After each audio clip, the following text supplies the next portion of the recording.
औरतों को चार दीवारी में रखने वाला गांव। सुबह का समय था। रघुनाथ, विक्रम और रवि डाइनिंग टेबल पर बैठे चाय नाश्ता कर रहे थे। कौशल्या, सुजाता और अदिति रसोई से गर्म पराठे और चाय लेकर उन्हें सर्व कर रही थी। देख रहे हो विक्रम, अखबार में लिखा है कि शहर की औरतें अब दफ्तरों में नौकरियां कर रही हैं। अरे कलयुग आ गया है। अगर औरतें ही बाहर जाकर कमाएंगी तो ये मर्द क्या घर में बैठकर पापड़ बेलेंगे। वही तो बाबूजी, औरतों का काम चूल्हा चौका संभालना, गेहूं पीसना है। ये बाहर जाकर हाथ पांव मारना उन्हें शोभा नहीं देता। कुदरत ने आदमियों को बाहर के कामों के लिए बनाया है और औरतों को चार दीवारी के लिए। जी ठीक कह रहे हैं। कुछ समय बीत जाता है और रात हो जाती है। रात को अदिति अपने कमरे में चुपके से पढ़ रही थी, तभी रघुनाथ वहां आता है। विक्रम, रवि, जल्दी यहाँ आओ। देखो तुम्हारी बहन क्या गुल खिला रही है। पापा वो मैं बस। ये क्या है अदिति? हमसे चुप करिए, डॉक्टर की पढ़ाई चल रही है। हाँ, आज किताब पकड़ी है, कल बाहर जाकर अनजान मर्दों का इलाज करेगी। क्या यही सिखाया है हमने तुझे? तेरी हिम्मत कैसे हुई हमारी मर्जी के खिलाफ जाने की? लेकिन अब बहुत हुआ, अब ये खेल खत्म होगा। पापा जी प्लीज ऐसा मत कीजिए। मेरी बरसों की मेहनत है, कल मेरा आखिरी एग्जाम है। बस कल का दिन और फिर मैं कभी किताबें नहीं छूंगी। प्लीज पापा। हट यहाँ से, बहुत पढ़ लिया तुमने, अब इसकी जरूरत नहीं है। हंगामा सुनकर कौशल्या और सुजाता भी बाहर आ जाती हैं। विक्रम, रवि और रघुनाथ सारी किताबों को घर से बाहर ले जाते हैं। बाबूजी प्लीज उसे पढ़ने दीजिए। अगर वो डॉक्टर बन गई तो आपके ही खानदान का नाम ऊंचा होगा। अरे चुप कर बहू, नाम नहीं बदनामी होगी। गांव वाले कहेंगे कि रघुनाथ की बेटी गैरों के बीच उठती बैठती है। रघुनाथ किताबों पर केरोसिन छिड़कता है और उन्हें जला देता है। आसपास के गांव वाले अपने घरों के बाहर खड़े होकर ये सब देख रहे थे। अरे सही किया रघुनाथ भाई, लड़कियों को बढ़ाकर आजाद पंछी नहीं बनाना चाहिए। सब खत्म हो गया। कल मेरा आखिरी एग्जाम था। अगर बस कल मैं चली जाती तो डॉक्टर बन जाती। ऐसी कुछ समय बीत जाता है। दोपहर का समय था। सुजाता की एक शहर वाली सहेली रिया आई हुई थी। यार सुजाता, तू भी इन चार दीवारों में ही कैद है। कभी बाहर घूमने चला कर। और ये साड़ी ये तो बिल्कुल तेरी चॉइस की नहीं हो सकती है। सच बता, ये किसने ली है? नहीं, वो मैंने ही ली है बाजार से। अच्छी तो है। तभी विक्रम हाथ में 2 साड़ियां लिए वहां आता है। ये लो सुजाता, कल से यही पहनना, बाजार में नई आई थी।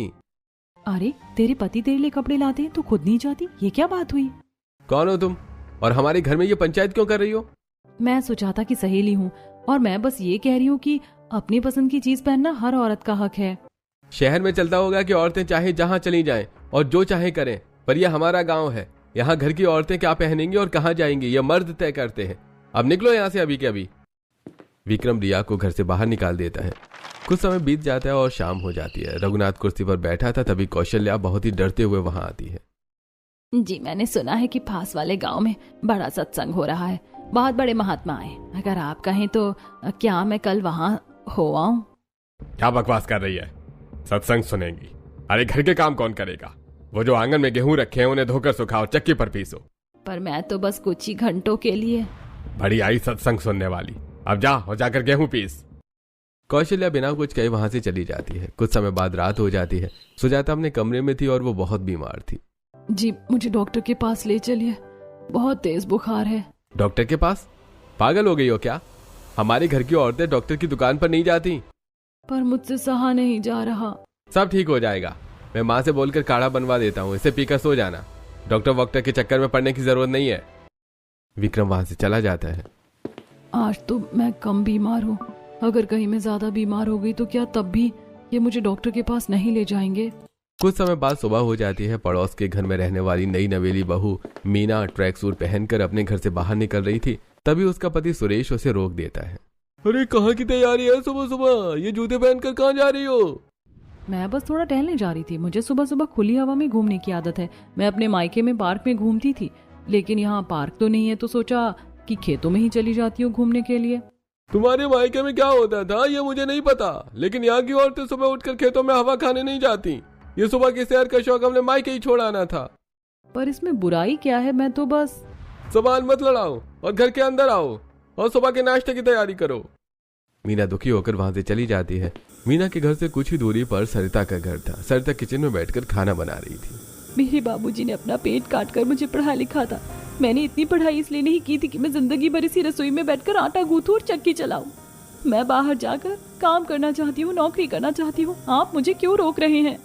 तेरे बाबूजी ने पैसे खर्च किए होंगे, पर इस घर की और गांव की परंपरा है कि औरतें घर से बाहर काम जाकर नहीं करेंगी। औरतों का काम बाहर की दुनिया संभालना नहीं है, औरतों का काम अपना घर संभालना है, तो बस वही तुम करो। पर अगर मैं 2 पैसे कमाऊंगी तो घर का ही तो भला होगा, फिर इसमें क्या गलत है? गलत है ये कि तू इस घर के मर्दों को नीचे दिखाना चाहती है। कान खोल कर सुन ले, हमारे गांव में औरतें बाहर नहीं जाती। अगर तुझे नौकरी करना ही है तो चली जा यहाँ से और लौट कर वापस नहीं आना। कुछ समय बीत जाता है और दोपहर हो जाती है। सुजाता अपने कमरे में बैठकर अपने फोन पर ब्लॉग देख रही थी। उसमें एक लड़की बाजार में घूम रही थी, ब्यूटी पार्लर जा रही थी और खूब मस्ती कर रही थी। कितनी आजाद है ये, और एक मैं हूँ। मेरी तो दुनिया ही इन 4 दीवारों में कैद हो गई है। काश मैं भी अपनी मर्जी से कभी बाजार जा पाती, किसी पार्लर में बैठकर मेकअप करवा सकती, अपने लिए एक अच्छी सी ड्रेस खरीदती, किसी सिनेमा हॉल में बैठकर कोई मूवी देखती। लेकिन ऐसा तो हो ही नहीं सकता। मैं यहाँ से कभी बाहर ही नहीं निकल सकती। रात का समय था। गांव की चौपाल पर गांव के सारे आदमी बैठे हुए थे। रघुनाथ, विक्रम, रवि भी वहां पर बैठे हुए थे। आजकल की औरतों के पर कुछ ज्यादा ही निकलने लगे हैं। अरे बात बात पर बाहर जाने की जिद करती हैं। उन्हें समझ क्यों नहीं आता कि उनका काम बस घर के अंदर तक ही है। अरे समझ कहां से आएगा, उनकी अकल तो चोटी के पीछे होती है। घर के लिए राशन लाना, औरतों के कपड़े लाना, बाहर के काम करना, ये सब आदमियों का काम है। औरतों का काम है पतियों की सेवा करना और घर संभालना। अरे बाहर जाकर करेंगी भी क्या ये औरतें? इन्हें बाजार में कोई भी आदमी ठग लेगा। बातें तो बस ये घर की 4 दीवारी में बैठकर बड़ी बड़ी करती है। बाहर तो इनकी जबान को लकवा मार जाता है। इसी तरह सभी बातें करते हुए कुछ समय बीत जाता है। अगले दिन दोपहर का समय था। रवि दूसरे गांव के एक छोटे से ढाबे पर बैठा था। उसके सामने रोशनी बैठी थी। रोशनी, अब और इंतजार नहीं होता मुझसे। हमारे इस रिश्ते को कई साल हो गए हैं, अब हमें शादी कर लेनी चाहिए। रवि, इतनी जल्दबाजी क्यों? मुझे अभी कुछ काम करने, एक छोटी सी जॉब करनी है। मैं अपनी जिंदगी को थोड़ा जीना चाहती हूँ और खुद के पैरों पर खड़ा होना चाहती हूँ। पर मैं तुम्हारे बिना नहीं रह सकता रोशनी, सच कह रहा हूँ। प्लीज अब और मत टालो, हम शादी कर लेते हैं, सब ठीक हो जाएगा। अच्छा ठीक है, अगर तुम इतना ही कह रहे हो तो मैं तैयार हूँ, पर अपने घर पर बात तो करो पहले। हाँ, मैं आज ही जाकर अपने पापा से बात करता हूँ। अच्छा, मतलब तुम सिर्फ अपने पापा से बात करोगे, अपनी माँ से नहीं पूछोगे? अरे माँ क्या बोलेंगी, माँ का क्या है, घर में पापा जी ही सब कुछ है। रवि ये बोलकर वहां से चला जाता है। ये कैसी सोच है इसकी? इसके लिए तो इसके पापा ही सब कुछ है और माँ तो कुछ है ही नहीं। रघुनाथ अपने कमरे में था, तभी रवि उसके लिए ठंडी लस्सी लेकर वहां आता है। लीजिए पापा जी, ठंडी लस्सी पीजिए। ये लस्सी में जो तूने इतना मक्खन डाला है ना, मुझे पता है कि ये सब तू जरूर कोई बात मनवाने के लिए कर रहा होगा। अब सीधी तरह बता कि क्या बात मनवानी है। पापा जी, वो मैं एक लड़की से प्यार करता हूँ। वो दूसरे गांव की है, थोड़ी पढ़ी लिखी और समझदार है। बस आप एक बार हाँ कर दीजिए, मैं उसी से शादी करना चाहता हूँ। अरे दिमाग खराब है तेरा? दूसरे गांव की पढ़ी लिखी लड़की इस घर में आएगी? वो आजाद हवा में उड़ने वाली चिड़िया है, नहीं होगी ये शादी। पापा जी मान जाइए ना प्लीज, वो बहुत अच्छी है, मैं उसके बिना जी नहीं पाऊंगा। प्लीज पापा मान जाओ ना प्लीज। ठीक है, अगर तेरी इतनी जिद है तो कर देते हैं तेरी शादी दूसरे गांव की चिड़िया से। सच पापा, हम मान गए। हाँ, तू उसे ले आ इस घर में। वो दूसरे गांव की चिड़िया है तो क्या हुआ, हम भी दूसरे गांव की चिड़ियों के पर काटना बहुत अच्छे से जानते हैं। एक बार इस घर में तो आ जाए, फिर देखना उसे, वो भी सभी औरतों की तरह इन 4 दीवारियों में कैद कर लेंगे उसे। कुछ समय बीत जाता है और रवि और रोशनी की शादी हो जाती है। रोशनी का आज गृह प्रवेश चल रहा था। रवि, यहाँ कोई और नहीं है क्या? गृह प्रवेश में तो मोहल्ले की औरतें आती हैं। तुम्हें मोहल्ले वालों से क्या लेना देना बहू? हम तीनों खड़े हैं ना यहाँ। इस घर की औरतें बाहर वालों से ज्यादा मतलब नहीं रखती। हम ही तुम्हारा परिवार है और हम ही तुम्हारी दुनिया है। रोशनी अपने गृह प्रवेश करती है। अगली सुबह का समय है। रोशनी नहाकर तैयार होकर एक कपड़े का झोला लेकर बाहर जाने लगती है। तभी रवि वहां आता है। ये झोला लेकर सुबह सुबह कहाँ जा रही हो तुम? अरे आज मेरी पहली रसोई है ना, और घर में ढंग की सब्जियां नहीं है। मैं बस बाहर ताजी सब्जियां लेने जा रही हूँ।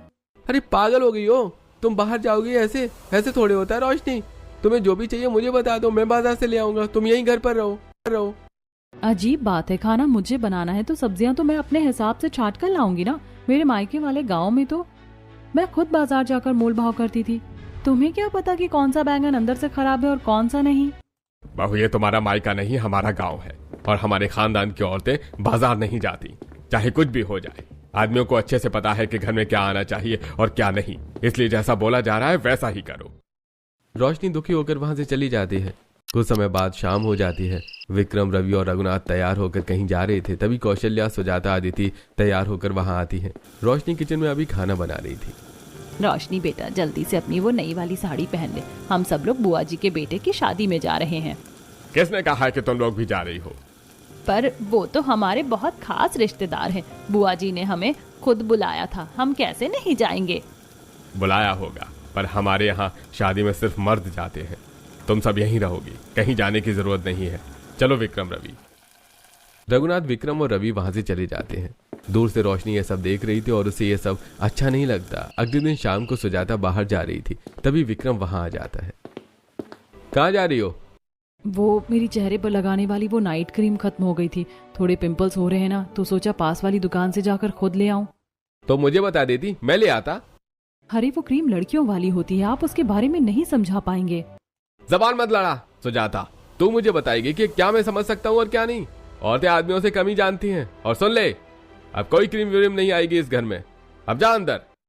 विक्रम वहां से चला जाता है। दूर खड़ी रोशनी ये देख रही थी। ये तो हद हो गई, इस घर के मर्द तो औरतों को पालतू जानवर समझते हैं। ये सब बिल्कुल ठीक नहीं हो रहा। अगली सुबह अदिति सोफे पर बैठकर एक कहानियों की किताब पढ़ रही थी, तभी रघुनाथ वहां आता है और उससे वो किताब छीन लेता है। ये क्या है? मैंने तेरी सारी किताबें जला दी थी ना, फिर ये कहां से आई? पापा जी, ये तो बस नॉर्मल कहानियों की किताब है, इसे पढ़कर मैं कौन सी डॉक्टर बन जाऊंगी। मुझे तुम लड़कियों की आजादी पर कोई भरोसा नहीं है। आज ये पढ़ रही है, कल फिर से बाहर जाने के सपने देखेगी। ठीक है पापा जी, मैं नहीं पढ़ूंगी, पर आज मुझे बाहर जाने दीजिए। पास वाले गांव के सिनेमा हॉल में वो नई पिक्चर लगी, मेरी सहेलियां भी जा रही हैं, प्लीज मुझे देखने जाने दीजिए। Cinema hall? औरतों का काम घर में बैठना होता है, सिनेमा हॉलों में बैठना नहीं। वहां जाकर यही सब सीखेगी ना कि बाहर कैसे घूमा जाता है। अब चुपचाप जाकर घर के काम कर। अदिति रोते हुए वहां से चली जाती है। रोशनी किचन में खड़ी होकर ये सब देख रही थी। अब मैं समझ गई हूँ कि इस घर की औरतों को इन 4 दीवारों के बीच कैद करके रखा जाता है और ये बिल्कुल अच्छा नहीं है। मैं ऐसा नहीं होने दूंगी। कुछ समय बाद रात हो जाती है। रोशनी को नींद नहीं आ रही थी, इसलिए वो छत पर चली जाती है। तभी उसे पास वाले घर से कुछ आवाज आती है। तेरी हिम्मत कैसे हुई बिना मुझसे पूछे अपने मायके जाने की? मैंने मना किया था ना। पर वो मेरा मायका है, मेरे माँ बाप है वहाँ, मैं उनसे मिलने भी नहीं जा सकती क्या? नहीं जा सकती, अब यही ससुराल तेरा घर है और ये तेरी पूरी दुनिया है। रोशनी ये सब देखकर हैरान रह जाती है। ये बीमारी सिर्फ मेरे ससुराल की नहीं है, इस पूरे गांव की है ये बीमारी। मुझे इन औरतों के लिए कुछ ना कुछ करना ही होगा। रोशनी वहां से चली जाती है। अगली सुबह रोशनी रसोई में जाती है जहाँ अदिति खाना बना रही थी। अदिति, तुम इतनी शांत क्यों रहती हो? कल तुम्हारे पापा ने तुम्हारी किताब फेंक दी थी और तुमने एक शब्द नहीं कहा। तुम अपने हक के लिए क्यों नहीं लड़ती? क्या फायदा लड़कर भाभी, कौन सुनेगा मेरी? रोशनी सुजाता के कमरे में जाती है। जेठानी जी, आप तो इस घर में मुझसे बड़ी हैं, आपको तो इन लोगों को जवाब देना चाहिए। आप ये क्यों सह रही हैं? रोशनी, मैंने लड़ना बहुत पहले छोड़ दिया था, तू भी इस घर की आदत डाल ले।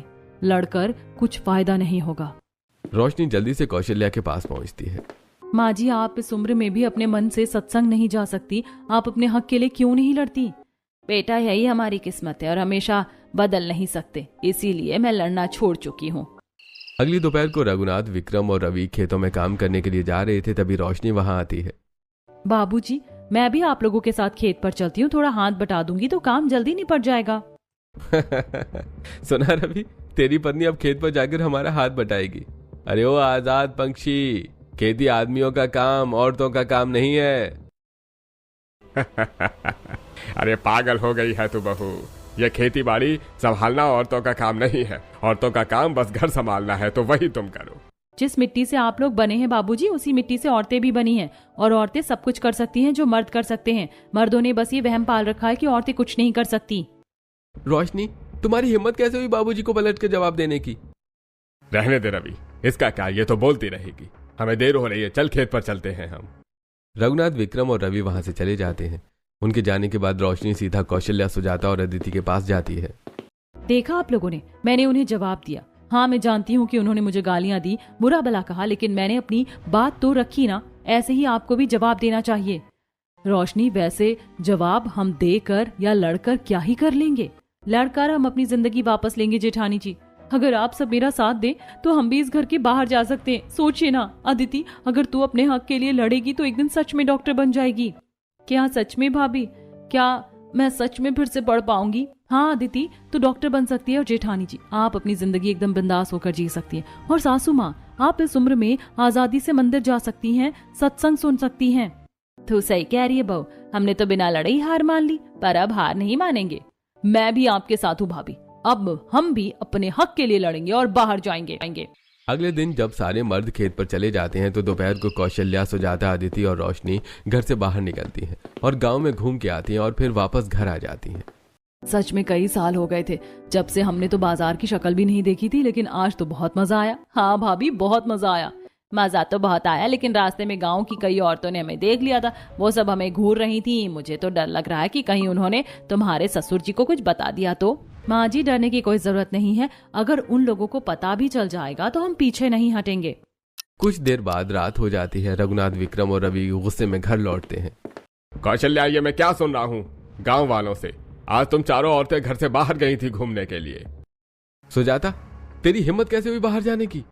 हाँ गए थे हम, और क्यों नहीं जा सकते? क्या हम कोई कैदी हैं जो उम्र भर इसी घर में सड़ते रहे? हम भी इंसान हैं जी, हमें भी ताजी हवा खाने का हक है। पापा जी, ये सब क्या बोल रही है माँ?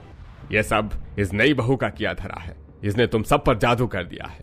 पहले तो सभी औरतें घर के अंदर ही रहती थी, लेकिन इसके आने के बाद इनके अंदर पता नहीं बाहर जाने की क्या इच्छा पैदा हो गई है। कान खोलकर सुन लो सब, अगली बार अगर तुम में से कोई भी बाहर गया तो मैं उसकी टांगे तोड़ दूंगा। चारों औरतें दुखी होकर वहां से चली जाती हैं और एक कमरे में एक साथ बैठ जाती हैं। देखा, मैं कह रही थी ना, गांव की औरतें हमारी चुगली कर देंगी। ये गांव की औरतें भी ना एकदम बेकार है। औरतें औरतों की ही दुश्मन है।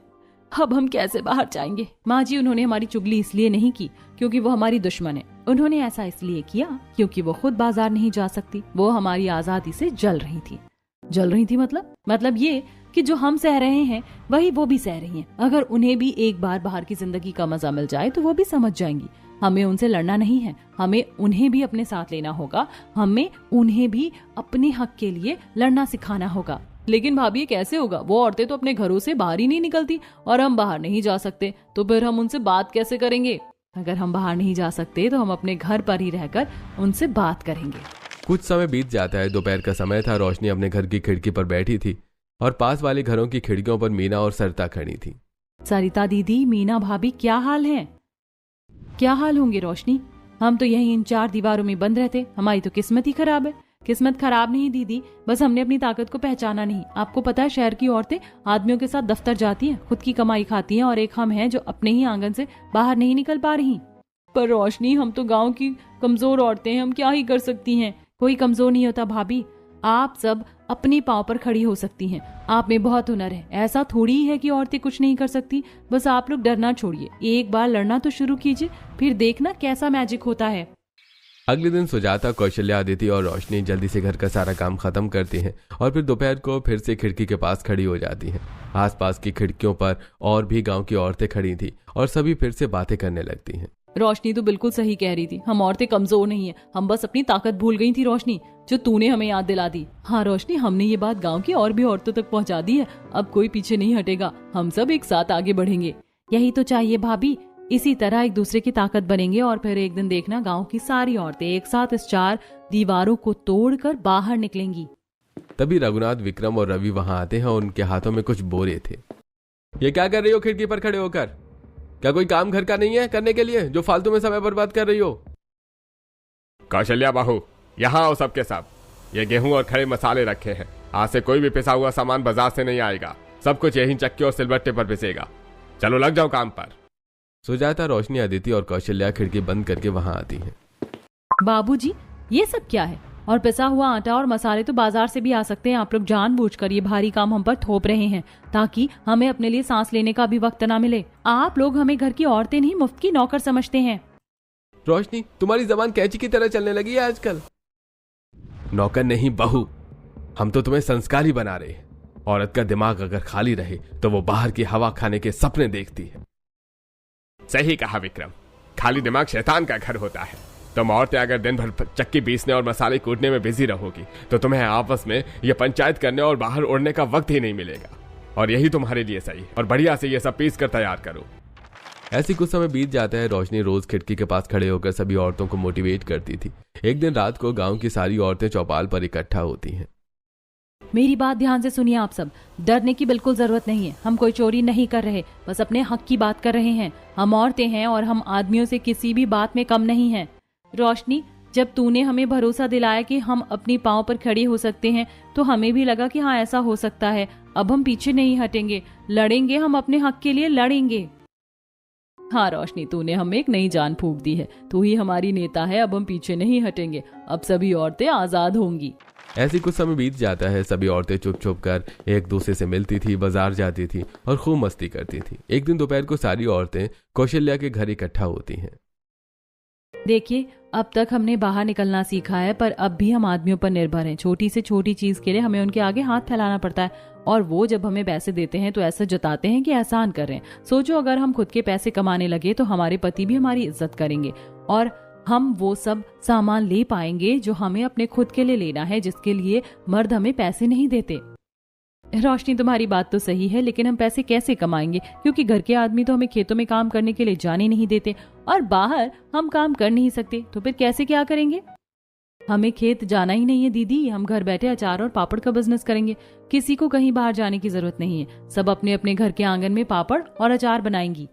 पर रोशनी, ये सब बाजार में बेचने कौन जाएगा? कोई बाजार नहीं जाएगा जेठानी जी। मैंने फोन पर एक ऑनलाइन ऐप का जुगाड़ किया है। हम सारा सामान यहीं इकट्ठा करेंगे और शहर से एक डिलीवरी बॉय सीधा हमारे घर से पार्सल ले जाएगा। ये तो कमाल का आइडिया है। हम सब तैयार हैं रोशनी। कुछ समय बीत जाता है। रोशनी ने जैसे सबसे कहा था सभी औरतें वैसा ही करती हैं और अचार पापड़ बनाती हैं और रोशनी उन्हें घर बैठकर सेल करती है। कुछ समय बाद सभी की पहली कमाई होती है और इसीलिए सारी औरतें गांव के एक बंद घर में पार्टी रखती हैं रात को। मेरी जिंदगी में पहली बार मैंने अपनी मेहनत की कमाई देखी है। रोशनी बेटा, तूने तो सच में जादू कर दिया। गांव की औरतें पार्टी एंजॉय कर रही थी, तभी अचानक वहां गांव के आदमी आ जाते हैं। रघुनाथ, विक्रम और रवि भी वहां आ गए थे। तो यहाँ चल रही है तुम औरतों की पार्टी। हमें कई दिनों से शक था कि तुम औरतें कुछ तो खिचड़ी पका रही हो और आज अपनी आंखों से देख लिया तुम्हारा ये तमाशा।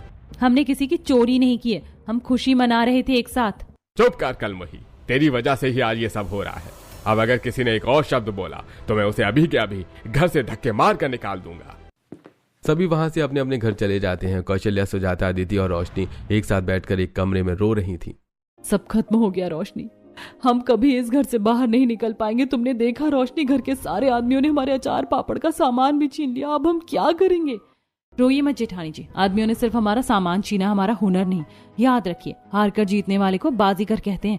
ये जंग अभी खत्म नहीं हुई है। हम फिर से खड़े होंगे और इस बार ऐसे खड़े होंगे कि कोई हमें गिरा नहीं पाएगा। कुछ समय बीत जाता है। अगले दिन दोपहर का समय था। रघुनाथ और विक्रम हॉल में बैठे थे, तभी रवि वहां आता है। पापा जी, मैंने गांव के दोनों सेठ के हाथ जोड़ लिए, पर कोई उधार देने को तैयार नहीं है। कल सुबह फसल कटवानी और मजदूरों को देने के लिए हमारे पास फूटी कौड़ी नहीं है। हाय रे किस्मत, खून पसीना एक करके फसल उगाई और अब कटाई के वक्त जेब खाली है। रवि, ऐसा करते हैं, एक बार मैं खुद सरपंच से जाकर बात करता हूँ, शायद बात बन जाए। रघुनाथ, विक्रम और रवि वहां से चले जाते हैं। कुछ देर बाद रघुनाथ अकेले ही घर लौटता है तो वो देखता है कि टेबल पर कुछ पैसे रखे हैं। अरे इतने सारे पैसे, ये यहाँ कैसे? शायद विक्रम ने किसी से मांग कर रख दिए होंगे। चलो, भगवान ने इज्जत रख ली। अब कल फसल आराम से कट जाएगी। कुछ दिनों बाद गांव के बीचों बीच सभी गांव वाले मौजूद थे, जहां रघुनाथ, विक्रम और रवि भी थे। सभी अपनी अपनी फसलों के साथ वहां खड़े थे। अरे वही रघुनाथ, इस बार तुम्हारी फसल में कोई दम नहीं है। दाना एकदम हल्का है, मैं इसके कम पैसे दूंगा। क्या बकवास कर रहा है सेठ? खून पसीना बहाकर ये फसल उगाई है हमने और आप कम पैसों की बात कर रहे हैं। सेठ जी, थोड़ा तो रहम करिए। गांव में पानी की भयंकर कमी है। हमें चंदा करके एक बोरिंग भी करवानी है। सिर पर कर्जा अलग से बैठा है। इतने कम पैसों में तो हम बर्बाद हो जाएंगे। देखो भाई, मैं कम से कम पैसों में ही खरीदूंगा सबकी फसलें। जिसे बेचना है वो बेचे और नहीं बेचना तो अपनी अपनी फसलें ले जाओ यहां से। तभी वहां सभी औरतें रोशनी, सुजाता, कौशल्या, अदिति, सरिता और मीना आ जाती हैं। सेठ जी, फसल की कीमत तो बहुत है। हम फसल को कौड़ियों के भाव नहीं बेचेंगे। बहू, तुम्हारी हिम्मत कैसे हुई यहाँ आने की? औरतों का काम सिर्फ रसोई में रोटियां सेकना नहीं है बाबूजी। आप लोग फिक्र मत कीजिए, इस लालची सेठ को एक दाना नहीं देंगे हम। इस पूरी फसल को हम औरतें शहर की मंडी लेकर जाएंगी और दुगने दाम में बेच कर आएंगी। अरे ओ गांव की औरतों तुम शहर की मंडी में व्यापार करोगी, वहां खड़ी भी नहीं हो पाओगे तुम तो। आप लोगों को अपनी फसल के सही पैसे चाहिए ना, तो मुझ पर भरोसा करके देखिए। अगर मैं इस फसल के दुगने पैसे नहीं लाई तो जिंदगी भर के लिए अपने घर की 4 दीवारों में हमेशा के लिए कैद हो जाऊंगी। ए रघुनाथ भाई, हमें पैसों से मतलब है। अगर बहू इतना भरोसा दिला रही है तो जाने दो इन्हें। ठीक है, अब कर भी क्या सकते हैं। चलो गांव वालों, लोड करो सारी फसल ट्रैक्टर में। कुछ ही देर में ट्रैक्टर पर फसल लोड हो जाती है।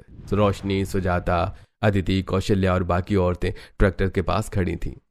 तो जेठ जी, ट्रैक्टर का स्टीयरिंग आप संभालेंगे या मैं? क्योंकि मुझे भी ये चलाना आता है। चुपचाप पीछे जाकर बैठ जाओ। ट्रैक्टर चलाना आदमियों का काम है, औरतों का नहीं। विक्रम ट्रैक्टर चलाकर शहर की मंडी में ले जाता है और मंडी पहुंचकर विक्रम एक कोने में खड़ा हो जाता है। रोशनी जल्दी से बड़े बड़े सेठों को बुलाती है और देखते ही देखते बहुत सारे सेठ वहां इकट्ठा हो जाते हैं। सेठ जी, ये देसी गेहूं है, इसमें किसी केमिकल की मिलावट नहीं है, एकदम अच्छा, एकदम फ्रेश गेहूं है। बस इसकी कीमत ज्यादा है क्योंकि अच्छे माल की ही कीमत होती है। रोशनी अपनी बातों से बड़े बड़े सेठों को फसल डबल कीमत में बेच देती है। ये देखकर विक्रम हैरान हो गया था। ये कैसे हो सकता है? इसने तो खड़ी खड़ी कुछ ही समय में पूरी फसल को डबल कीमत में बेच दिया। ये तो कमाल हो गया। कुछ समय बाद सभी वापस गांव में लौट जाते हैं। गांव जाकर रोशनी सभी को उनकी फसल के डबल पैसे देती है तो सभी गांव वाले खुश हो जाते हैं। तभी वहां पर एक बड़ी बोरिंग करने वाली ड्रिल मशीन आती है। अरे भाई, ये बोरिंग की मशीन हमारे गांव में कौन ले आया? हमने तो इसे नहीं बुलाया, हमारे पास तो इसे देने के पैसे भी नहीं है। बाबूजी, इस मशीन को हमने बुलाया है और इसके पैसे भी हम ऑनलाइन भर चुके हैं। तुमने? पर तुम्हारे पास इतने पैसे कहाँ से आए? उसी पापड़ और अचार के बिजनेस से जी, जिसे आपने उस रात बंद करवा दिया था। हम औरतों ने अपनी उसी कमाई के पैसों से पूरे गांव के लिए बोरिंग मशीन मंगवाई है ताकि सभी खेतों में पर्याप्त पानी पहुंच सके। ये सुनते ही वहां खड़े सारे आदमी हैरान रह जाते हैं और साथ में बहुत दुखी भी हो जाते हैं। हमने तुम्हें कमजोर समझा रोशनी। भी हम ऑनलाइन भर चुके हैं। तुमने? पर तुम्हारे पास इतने पैसे कहाँ से आए? उसी पापड़ और अचार के बिजनेस से जी, जिसे आपने उस रात बंद करवा दिया था। हम औरतों ने अपनी उसी कमाई के पैसों से पूरे गांव के लिए बोरिंग मशीन मंगवाई है ताकि सभी खेतों में पर्याप्त पानी पहुंच सके। ये सुनते ही वहां खड़े सारे आदमी हैरान रह जाते हैं और साथ में बहुत दुखी भी हो जाते हैं। हमने तुम्हें कमजोर समझा रोशनी, पर तुम औरतों तो सच में बहुत महान हो। सुनिए जी, वो फसल कटाई से एक रात पहले जो 50,000 रुपए आपको टेबल पर मिले थे ना? हाँ, वो तो शायद विक्रम किसी से उधार लाया था। नहीं जी, वो पैसे विक्रम किसी से उधार नहीं लाया था। वो पैसे छोटी बहू और सुजाता की उसी अचार और पापड़ की रात दिन की मेहनत के थे। जब आप हॉल में बैठे थे तब हम सभी ने आपकी बातें सुन ली थी। हम तो आपकी मदद नहीं करना चाहते थे, लेकिन रोशनी ने हमें समझाया और उसने आपकी मदद की। ये सुनते ही रघुनाथ हैरान रह जाता है और जोर जोर से रोने लगता है। अरे मुझे माफ कर दो कौशल्या, मुझे माफ कर दे बहू। मैंने जिंदगी भर तुम्हें इस घर की 4 दीवारों के अंदर कैद रखा, तुम्हें पैरों की ज्योति समझा, लेकिन आज तुमने साबित कर दिया कि औरत आदमियों से कम नहीं होती। आज तो मुझे ऐसा लग रहा है कि औरतें आदमियों से ज्यादा महान हैं। औरतें वो कर सकती हैं जो शायद आदमी कभी न कर पाए। आज के बाद इस गांव की कोई भी औरत 4 दीवारी में कैद नहीं रहेगी। जिसे जो करना है वो करेगी, ये मेरा वादा है। सुजाता, मैं बहुत बुरा पति हूँ। मुझे अपनी गलती का एहसास हो गया है, मुझे माफ कर दो। कोई बात नहीं जी, गलती सबसे हो जाती है। बस आप मुझे ब्यूटी पार्लर ले जाइएगा और सिनेमा हॉल।